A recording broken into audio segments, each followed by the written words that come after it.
tao khôi mà thôn lôi bọt mồ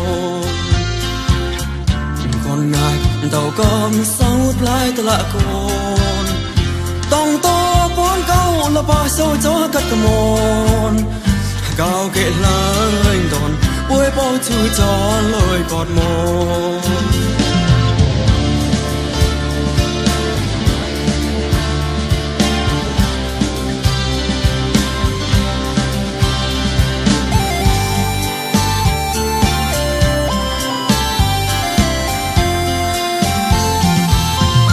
lối bọt nơi mà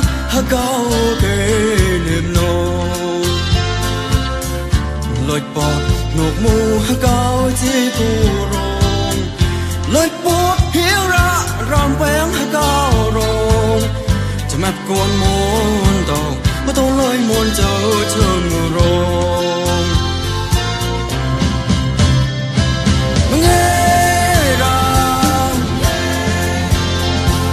ไก่หอมเลยเปลือยหดนูมองเพมนเย่เอา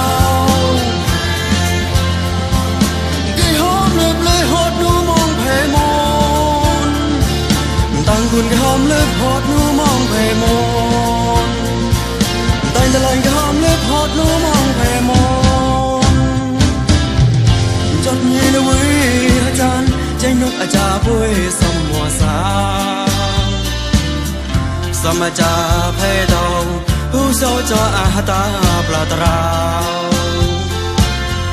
วงอนน้องน้ำน้องวันเวกว่าตัวลอยปอดมนไก่ปอยอาเจ้าน้ำเก่าเมื่อเราไว้ลง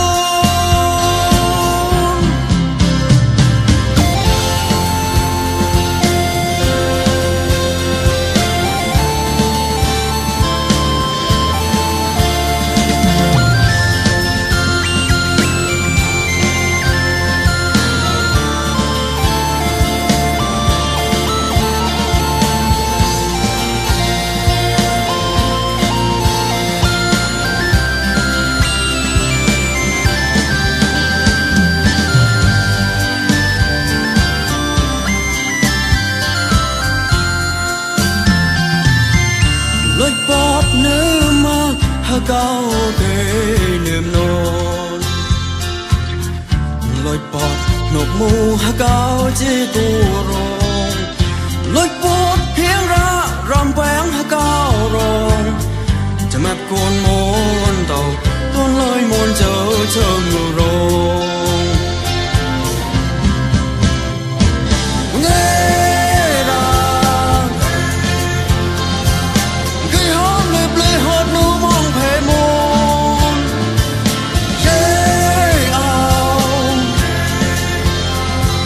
ไก่หอมเลยเปลือยหดนูมองเพมนตั้งคุณไก่หอมเลยหดนูมองเพมนตั้งแต่ไก่หอมเลยหดนูมองเพมนจดยี่นวิอาจารย์ใจนกอาจารย์พุ้ยสมหัวสาสมจาเพดองผู้โซจออาตาปลาตราวงวนน้องน้ำน้องวันเวกว่าตัวลอยปอดมนไก่ปอยอาเจ้าน้ำกองเมื่อเราไว้ลงเงราไก่หอมเลยเปลือยหดนูมองเพมนเย่เอาไก่หอมเลยเปลือยหดนูมองเพมนตามคุณไก่หอมเลยหดนูมองเพมนตั้งแต่ไก่หอมเลยหดนูมองเพม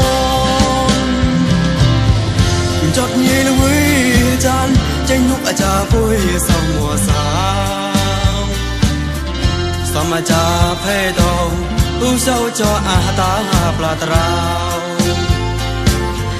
งวนน้องน้ำน้องวันเวกว่าตัวลอยปอดมน